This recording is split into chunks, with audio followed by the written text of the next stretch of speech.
Hi friends. तो हम यहाँ पे क्या करने वाले हैं, चैप्टर 1 यानी जो आपने पढ़ा होगा विद्युत क्षेत्र और विद्युत आवेश, आपने पढ़ा हुआ है चैप्टर 1। इसमें हम क्या करने वाले हैं, तो ऑब्जेक्टिव क्वेश्चन क्या करेंगे, कुछ सॉल्व करेंगे। ठीक है, कौन कौन सा जो क्वेश्चन यहाँ से पूछे जा सकते हैं, चाहे कौन कौन से पूछे गए हैं, सारे क्वेश्चन को हम क्या करने वाले हैं, यहाँ पर सॉल्व करने वाले हैं। ठीक है, तो आपको कमेंट्स में बताना है कि ये वीडियो आपको कैसा लग रहा है, और इस वीडियो को अधिक से अधिक लाइक करें और शेयर करना है। ठीक है, अगर चैनल पर नए हैं तो क्या करना है, सब्सक्राइब करना है। तो इस ऑब्जेक्टिव के सीरीज़ में हम सबसे पहले स्टार्ट करते हैं चैप्टर 1।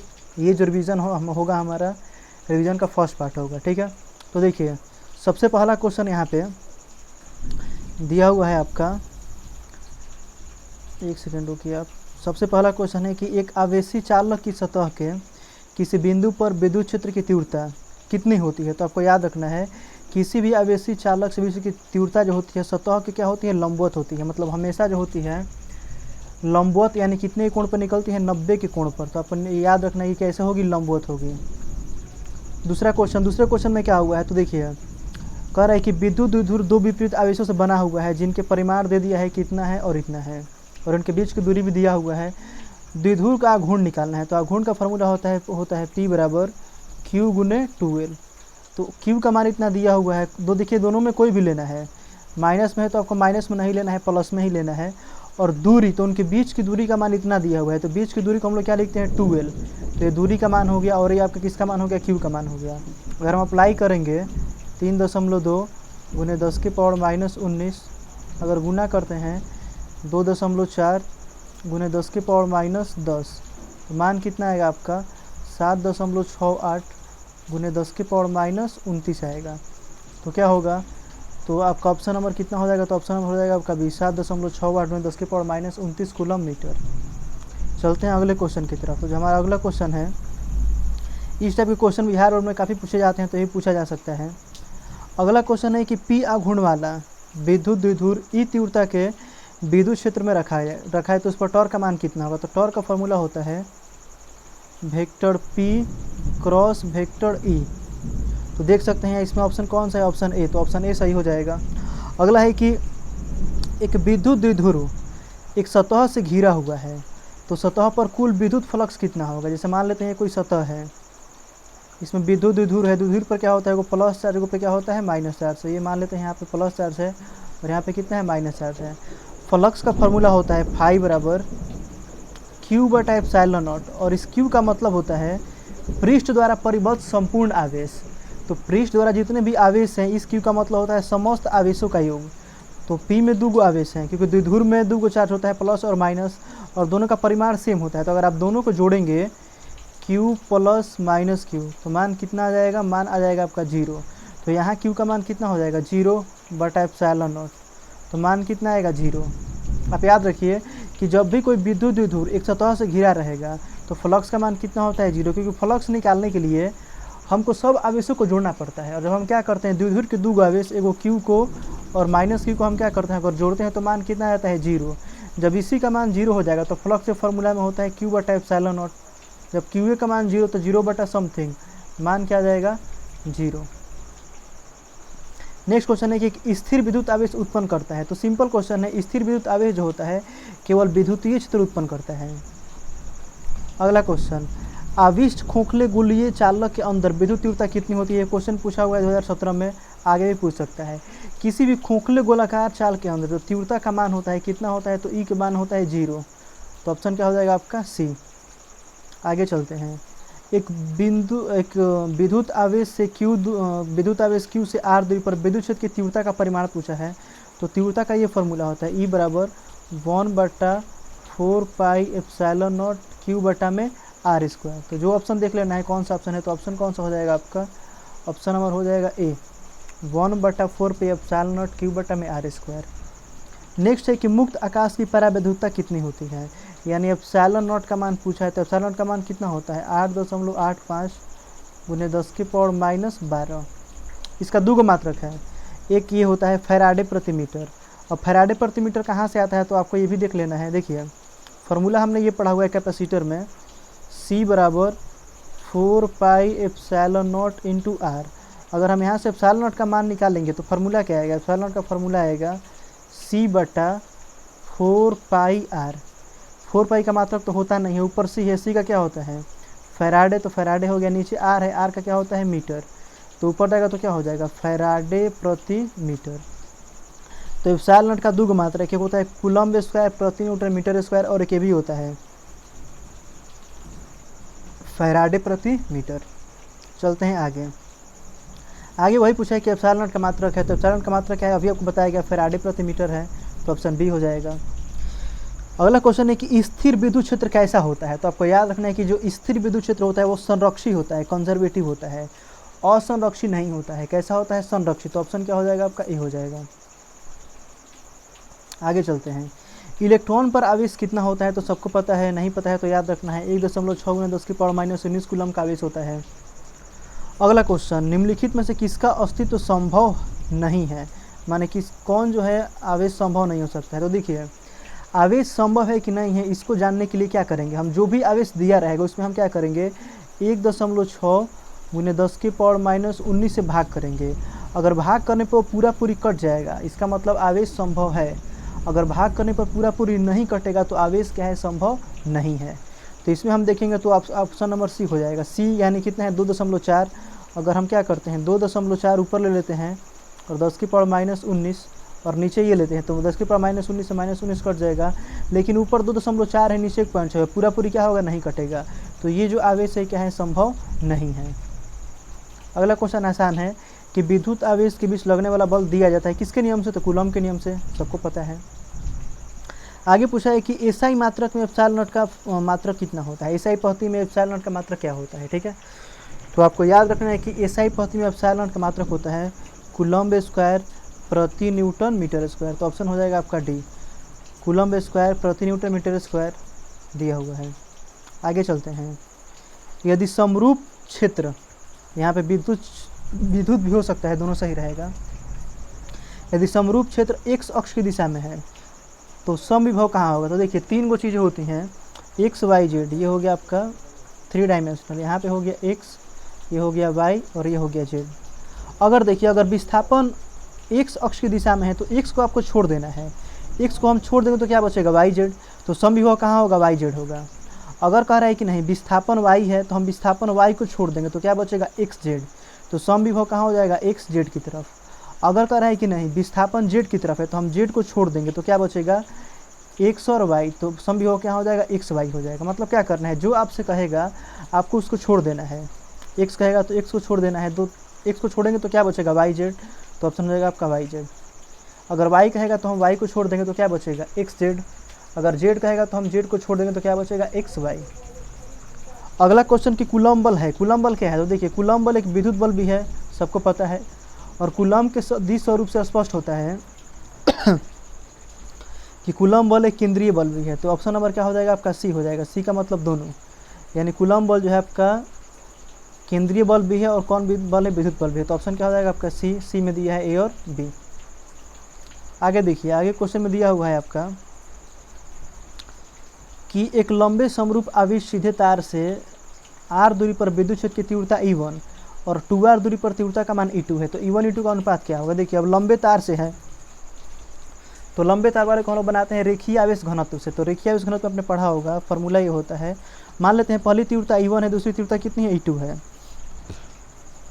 तो फॉर्मूला होता है उसका E बराबर, तो E1 लिखते हैं 1/2 पाई एप्सिलॉन नॉट लेमडा, तो लेमडा बट्टा में आर, तो आर हो गया। दूसरी तीव्रता निकालनी है तो बट्टा में हो जाएगा E2 1/2 pi epsilon not lambda, तो लेमडा हो जाएगा बट्टा में। देखिए पहला का त्रिज्या R1 ले लेते हैं, R ले लेते हैं, दूसरी की त्रिज्या कितने ले लेते हैं 2R, तो यहाँ पर ले लेते हैं 2R, ये वाला से वाला कट जाएगा, लेमडा से लेमडा कट जाएगा, R से क्या होगा R कट जाएगा, तो ये 2 कहाँ चला जाएगा ऊपर, तो 2 हो जाएगा ऊपर, और 1 कहाँ जाएगा नीचे, तो 2 बट्टा में क्या आएगा 1, यानी क्या ऑप्शन होगा आपका, ऑप्शन नंबर हो जाएगा बी, यानी 2 बट्टा में क्या हो जाएगा 1।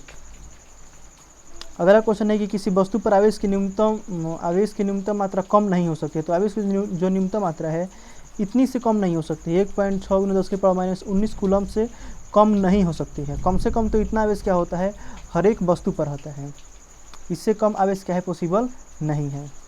चलते हैं आगे। आगे देखिए कह रहा है कि विद्युत द्विध्रुव के अक्ष पर r दूरी पर तीव्रता का मान E1 है और लंब अर्धक, देखिए लंब अर्धक का मतलब होता है, जैसे मान लेते हैं डायग्राम है यहाँ पे, एक सेकेंड रुकिए आप, ये पूरा मान लेते हैं डायग्राम हो गया आपका।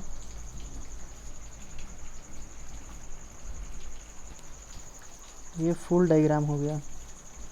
इस पे तीव्रता कुछ दिया है, इसका लंब अर्थक का मतलब होता है इस प्रकार, इस पर कुछ तीव्रता दिया हुआ है, ठीक है। एक सेकेंड, ये हो गया आपका लंब अर्थक। तो इधर तीव्रता का मान कह रहा है कि E1 है, इधर तीव्रता का मान कितना है E2 है। तो देखिए जो इस कंडीशन में होता है इसको हम लोग बोलते हैं अक्षीय, और जो इस कंडीशन में होता है उसको क्या बोलते हैं निरक्षीय। तो मतलब ये हो गया अक्षीय और ये हो गया निरक्षीय। और कह रहा है कि दोनों के बीच का कोण कितना है, थीटा है। अब देखिए जब अक्षीय होता है तो किस तरफ जाता है, इस तरफ जाता है। निरक्षीय होगा तो किस तरफ जाता है, तो निरक्षीय में पढ़ा होगा कि ये जो होता है इसके प्रति समानांतर यानी इस तरफ जाता है। कह रहा है कि दोनों के बीच एंगल का मान कितना है, थीटा है। तो आपने पढ़ा होगा कि अक्षीय में अगर E1 है और निरक्षीय में E2 है तो E1 और E2 का अनुपात कितना होता है, तो इतना होता है। E1 और E2 का अनुपात होता है 2:1, और उसी में एंगल का अनुपात पूछा हुआ है। तो देखिए अक्षीय में इस तरफ जाता है और निरक्षीय में जाता है इस तरफ। तो देखिए दोनों के बीच एंगल कितना का बनेगा, तो एगो दो रेखा हैं, दोनों समानांतर हैं लेकिन डायरेक्शन अलग अलग है, एगो इस तरफ जा रही है, एगो इस तरफ जा रही है। तो कोण कितना का बनेगा, 180 का। तो 180 के लिए फिजिक्स में हम लोग क्या लिखते हैं, पाई। तो यहाँ पे क्या हो जाएगा, पाई। मतलब क्या, देखिए 2:1, तो 2:1 तो होगा ही। अब एंगल है तो एंगल आपको बता दिए कि चूँकि एगो जाता है इस तरफ और एगो जाता है इस तरफ, दोनों के बीच एंगल कितना का बनता है। तो जो एंगल आपका होता है दोनों के बीच यहाँ पे जो एंगल होता है कितना का बनता है, 180 का। एंगल जो बनता है कितना का बनता है, 180 का बन जाता है। तो जब एंगल 180 का बनेगा तो उसको हम लोग क्या लिखते हैं, पाई। तो यहाँ पे आपको लिखा गया है पाई, तो पाई हो जाएगा आपका। तो ऑप्शन नंबर क्या हो जाएगा, ऑप्शन नंबर आपका हो जाएगा सी। चलते हैं आगे। इनमें कौन सी राशियाँ अदिश नहीं है, अदिश पूछ रहा है कि अदिश कौन नहीं है। तो आवेश भी क्या है आपका, अदिश राशि है, ये भी अदिश है। धारिता भी क्या है आपका, अदिश है, ये भी अदिश है। विभव भी क्या है आपका, अदिश है। कौन नहीं है, तो विद्युत क्षेत्र की तीव्रता क्या है, अदिश नहीं है। तो ऑप्शन क्या हो जाएगा आपका, तो ऑप्शन नंबर हो जाएगा डी, ये क्या है, अदिश नहीं है। चलते हैं आगे। द्रव की एक बूंद को हम लोग क्या करते हैं, आवेशित करने पर उसकी कह रहा है कि सिकुड़ने की प्रवृत्ति पर क्या प्रभाव पड़ेगा। तो देखिए जब भी हम द्रव की बूंद को आवेशित करते हैं तो सिकुड़ने की प्रवृत्ति जो होती है घटती है, आपको याद रखना है। इसका मान क्या होता है, घट जाता है, ठीक है। अगर आपसे पूछे कि क्या प्रभाव पड़ेगा तो क्या होती है, घट जाती है, तो ये घट जाएगी। चलते हैं अगले क्वेश्चन की तरफ। अगला क्वेश्चन है हमारा कि निम्नलिखित में कौन विद्युत क्षेत्र का मात्रक नहीं है। आपको चूज़ करना है कि मात्रक नहीं है, ठीक है। तो देखिए पहला ऑप्शन है यहाँ पे कि न्यूटन प्रति कूलम। तो आपने तो फार्मूला पढ़ा ही है, E बराबर होता है F/q। तो यहाँ से तो हम निकाल सकते हैं, न्यूटन प्रति कूलम तो होता है, तो ये तो होगा नहीं, इसका चांस नहीं है। दूसरा है जूल प्रति कूलम, फिर है वोल्ट प्रति मीटर। तो वोल्ट प्रति मीटर भी होता है, ठीक है, ये भी होता है मात्रक और ये भी मात्रक होता है वोल्ट प्रति मीटर। कैसे होता है, तो E का फार्मूला होता है E बराबर V/d। तो V का मात्रक होता है वोल्ट और D का मात्रक होता है मीटर, तो वोल्ट प्रति मीटर भी हो जाएगा। बचता है दो ऑप्शन, जूल प्रति कूलम और एक है जूल प्रति कूलम प्रति मीटर। देखते हैं कि इन दोनों में कौन सा सही है, ठीक है। तो देखिए इन दोनों में सही निकालने के लिए हम E के फार्मूला पे आते हैं। E बराबर कितना होता है, F/q होता है। अगर हम ऊपर भी क्या करते हैं, m से गुना कर देते हैं और नीचे भी m से गुना कर देते हैं, तो ऊपर क्या होगा, F गुने m, यानी बल गुने विस्थापन। F गुने m का आपने पढ़ा ही होगा, W बराबर फार्मूला होता है F गुने m। F गुने m नहीं, मतलब F गुने s होता है, तो s का मात्रक m होता है, यानी F गुने m। F गुने m को हम लोग क्या लिखते हैं, जूल। तो आप इसको क्या लिख सकते हैं, जूल। तो आप इसको लिख सकते हैं जूल। नीचे आवेश है तो आवेश का मात्रक हो जाएगा कूलम और इसका क्या हो जाएगा, मीटर। तो ऊपर जाएगा तो क्या हो जाएगा, जूल प्रति कूलम प्रति मीटर, यानी ये वाला भी ऑप्शन तो होगा, ये वाला ही मात्रक होता है। तो कौन बच रहा है, ऑप्शन बच रहा है आपका बी, ये वाला जो होगा, ये वाला क्या होगा, विद्युत क्षेत्र का मात्रक नहीं होगा। तो ऑप्शन क्या हो जाएगा आपका, बी सही हो जाएगा, ये जूल प्रति कूलम मात्रक नहीं होता है।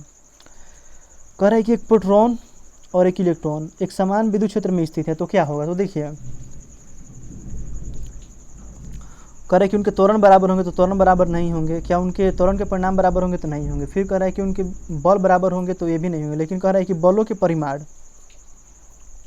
तो ये जो बलों के परिमाण है इसका मान क्या होगा, बराबर होगा। बल के परिमाण का मतलब होता है कि अगर इलेक्ट्रॉन पर 10 न्यूटन का बल लग रहा है तो प्रोटॉन पर भी कितना लगेगा, 10 न्यूटन का बल लगेगा। ये होगा परिमाण। और बल का मतलब होता है कि परिमाण के साथ साथ दोनों की दिशा भी सेम हो। तो आपको पता है कि इलेक्ट्रॉन पर चूंकि माइनस चार्ज है तो इस पर दिशा कुछ अलग होगी। प्रोटॉन पे कौन चार्ज है, प्लस चार्ज है, तो इस पर दिशा क्या होगी, कुछ अलग होगी। मतलब बल का सिर्फ परिमाण समान होगा, बल बराबर नहीं होंगे, क्योंकि बल को बराबर होने के लिए परिमाण के साथ साथ दिशा ही बराबर होनी चाहिए। लेकिन चूंकि इस पर माइनस चार्ज है तो इसका डायरेक्शन कुछ अलग होगा, इस तरफ होगा, मान लेते हैं इसका डायरेक्शन क्या होगा, इस तरफ होगा। तो बलों के सिर्फ परिमाण बराबर होंगे, ठीक है। तो ऑप्शन क्या होगा आपका, ऑप्शन बी हो जाएगा। नेक्स्ट है कि विद्युत क्षेत्र की तीव्रता का एसआई मात्रक क्या है। तो एसआई मात्रक आपने पढ़ा है, तीव्रता का होता है न्यूटन प्रति कूलम। चलते हैं आगे। आगे क्वेश्चन है कि विद्युत विधुर की अक्षीय रेखा पर तीव्रता का मान E1 है और निरक्षीय पर कितना E2 है। दोनों में क्या संबंध है, तो आपने पढ़ा ही है। E1 बराबर कितना होता है, 2E2 होता है, सबने पढ़ा है, क्योंकि E1 के फॉर्मूला में 2P आता है और E2 में क्या होता है सिर्फ P होता है। तो जो E2 का मान होता है कितना होता है, 2E1 होता है। तो ये सबको क्लियर है। चलते हैं आगे। कह रहा है कि दो गो सजातीय एवं बराबर आवेश Q को मिलाने वाली रेखा के बीच में एक अन्य आवेश Q रखने पर निकाय संतुलित हो जाए तो Q का मान बताइए। मतलब जैसे कोई निकाय है, यहाँ पर भी Q आवेश है, यहाँ पर भी क्या है, Q आवेश है, दोनों के बीच में कितना आवेश रखना है, स्मॉल q रखना है। मान लेते हैं कि पूरे दूरी का मान कितना है आपका r है। जब इसको हम बीच में रखेंगे तो यहाँ से यहाँ दूरी का मान कितना हो जाएगा, r/2 हो जाएगा। फिर यहाँ से यहाँ दूरी का मान क्या होगा, r/2, तभी तो जोड़ेंगे तो पूरा मान कितना आएगा, r आएगा। तो मान लेते हैं कि दोनों के बीच कैपिटल स्मॉल r की दूरी है और इसको बीच में रखा गया है। तो कह रहा है कि Q का मान कितना होगा। तो देखिए Q को संतुलित होने के लिए इसके बीच और इसके बीच लगने वाला बल ध्यान से देखना है, दोनों कैपिटल Q के बीच लगने वाला बल और एगो कैपिटल Q और स्मॉल q के बीच लगने वाला बल, अगर दोनों बल का परिमाण क्या है, सेम है और दिशाएं क्या है, विपरीत हैं, तब क्या होगा, संतुलित होगा। क्योंकि देखिए ये इस पर जितना बल लगाएगा, अगर ये इस पर उतना ही बल लगाए तो ये ना तो इधर जाएगा और ना ही क्या आएगा, इधर आएगा, यानी ये क्या रहेगा, संतुलन में रहेगा। तो संतुलन में रहने के लिए इसके बीच बल और इसके बीच बल दोनों का मान सेम होना चाहिए, दिशा अलग अलग होनी चाहिए। तो चलिए हम निकालते हैं बल का मान, दोनों पर मान लेते हैं सेम है।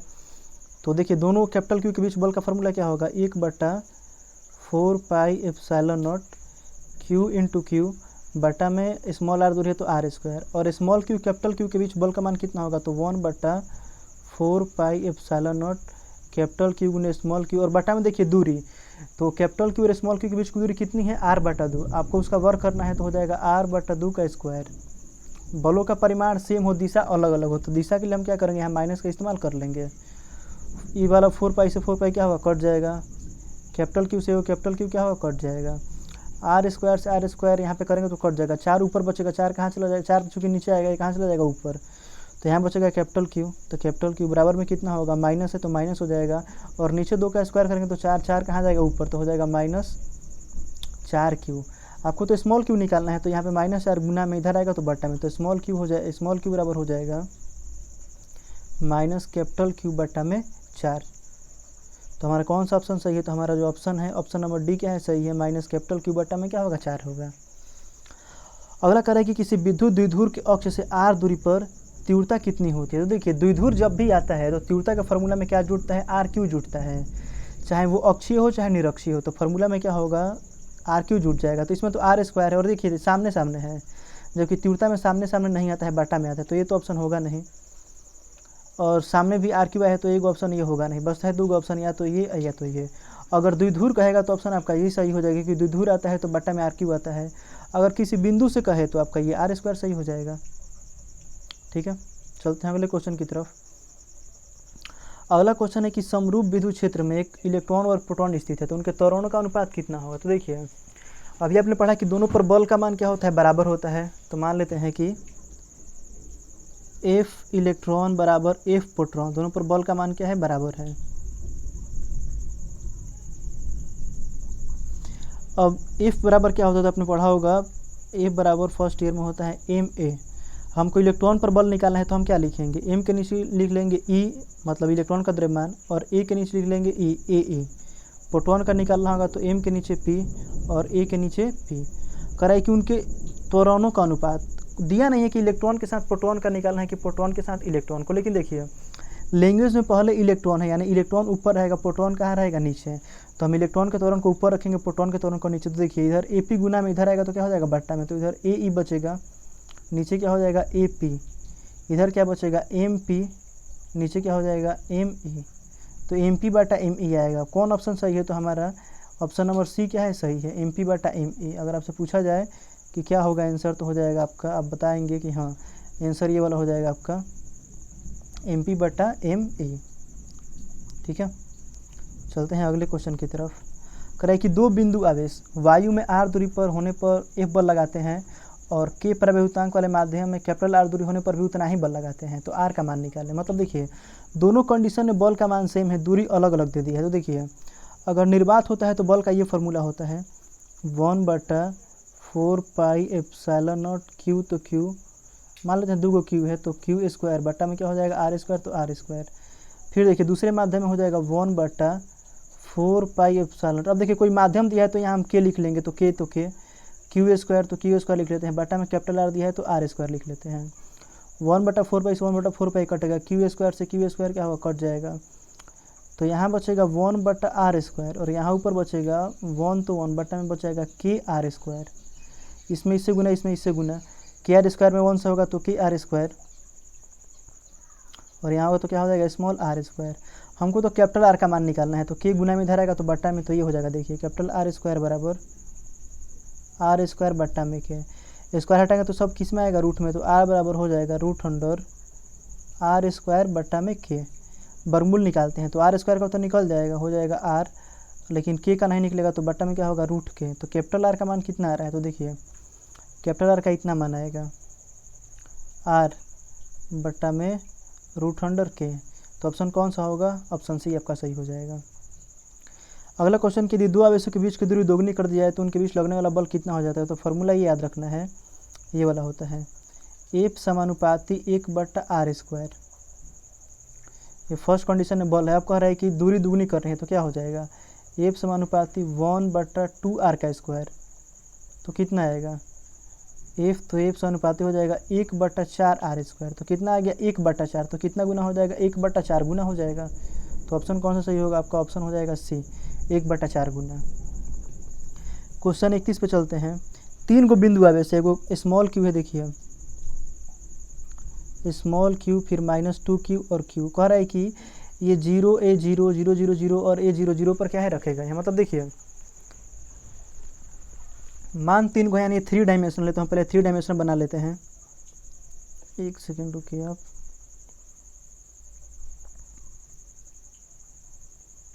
ये हो गया x, ये हो गया y, ये हो गया z। अब देखिए जो पहला जो आवेश है, पहला देखिए ये 0 जो मान होता है x का होता है, दूसरा जो होता है y का, तीसरा जो होता है z का। तो पहला जो है 0 मतलब x अक्ष पर उसका मान 0 है, y अक्ष पर कितना है a है, यानी y अक्ष पर दूरी कितनी है a है। यानी ये जो q आवेश है, जैसे मान लेते हैं मूल बिंदु हो गया, तो कहाँ पर स्थित है, तो a दूरी पर। मान लेते हैं यहाँ से यहाँ डिस्टेंस a है, a दूरी पर, एक सेकेंड रुकिए आप, ये दूरी a है, a दूरी पर यहाँ पर q आवेश स्थित है। दूसरा जो -2 क्यू आवेश है, देखिए तीनों के लिए इसका मान कितना है 0 0 0, यानी कहाँ है मूल बिंदु पर है, यानी यहाँ पर है। तो यहाँ पर हो गया आपका -2 क्यू आवेश। तीसरा जो आवेश ये प्लस क्यू है, कहाँ स्थित है, तो देखिए x अक्ष पर इसका मान कितना a है, यानी x अक्ष पर है, तो यहाँ पर हो गया इसका मान कितना है q है, तो q हो गया। अब देखिए द्विध्रुव आघूर्ण के लिए क्या होना चाहिए, तो द्विध्रुव आघूर्ण के लिए दोनों आवेश का परिमाण सेम होना चाहिए और परस्पर समान प्रकृति के आवेश होने चाहिए। तो यहाँ पे ये हो गया आपका Q, यहाँ पे एक आवेश Q हो गया, यहाँ पे एक आवेश Q हो गया। परिमाण सेम होगा तभी द्विध्रुव बनाएगा। तो देखिए इसकी भी दूरी a है और इसकी भी दूरी क्या है a है। तो अगर हम यहाँ से यहाँ की दूरी निकालें तो यहाँ से यहाँ दूरी क्या होगा, एक कर्ण बन जाएगा। कर्ण निकालने के लिए क्या करना पड़ेगा आपको, लंब का स्क्वायर प्लस आधार का स्क्वायर रूट में करना पड़ेगा। तो यहाँ से यहाँ की दूरी अगर हम निकालेंगे तो कितना आएगा, रूट में होगा आपका a square plus a square, तो हो जाएगा a रूट अंडर 2। तो डिस्टेंस कितना आ गया a रूट अंडर 2। तो हमको क्या निकालना है, द्विध्रुव आघूर्ण p का मान निकालना है। तो p का फॉर्मूला होता है p बराबर q गुने 2l। तो चूंकि दोनों का मान, इसका ही मान q है, इसका ही मान क्या है q है, तो कोई भी q ले लेंगे तो q हो गया। और 2l का मतलब होता है दोनों के बीच की दूरी। तो बीच की दूरी कितना आया, आपने देखा ना अभी कि एक यहाँ पे था और एक जो था आपका यहाँ पे था, ये भी a दूरी पर था, यहाँ से यहाँ डिस्टेंस a था, और ये भी a दूरी पर था, a था डिस्टेंस। दोनों को मिलाया गया तो कर्ण बन गया। कर्ण की लंबाई कितनी आ गई, तो a रूट 2 आ गई। तो दोनों के बीच डिस्टेंस कितना आया, a रूट 2। तो q गुने कितना होगा, तो q गुने होता है आपका 2l। तो q गुने अगर हम रखते हैं a रूट 2 तो क्या आएगा फॉर्मूला आपका, ये आ जाएगा क्यू, एक सेकेंड रुकिए, क्यू में ए से गुना करेंगे तो क्यू ए, √2 है तो क्या हो जाएगा √2, ऑप्शन क्या हो जाएगा आपका ए हो जाएगा। तो ये पार्ट 1 था चैप्टर ए के लिए। अगर आपको वीडियो अच्छा लगता है तो कमेंट ज़रूर करना है, ताकि हम क्या करें, इस लेक्चर को कंटिन्यू रखते हुए इसका पार्ट 2 भी बनाया जाए, ठीक है। तो इस लेक्चर में बस इतना ही है। Thank you.